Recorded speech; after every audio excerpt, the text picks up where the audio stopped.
我自己感覺係一定得嘅，係因為 mention 嘅 schedule， 即係嗰個架構好好啦，個時間線好好啦，所以只要我哋跟住咧半年，你諗下，只要花大家半年時間，就可以將你打造成為一個星級導師。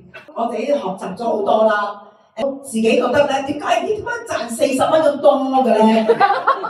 我開頭諗住咧係賺好多錢㗎嘛嚇，咁我回顧咗可能有一啲小嘅 tricks 嘅位咧，我可以做得好啲。譬如咧就真係咧，最後嗰個時買嗰個限時，今日12點前就要買呢一個優惠，我覺得係好重要嘅。其實我都有做，但係咧我就冇嗰個迫切感啊。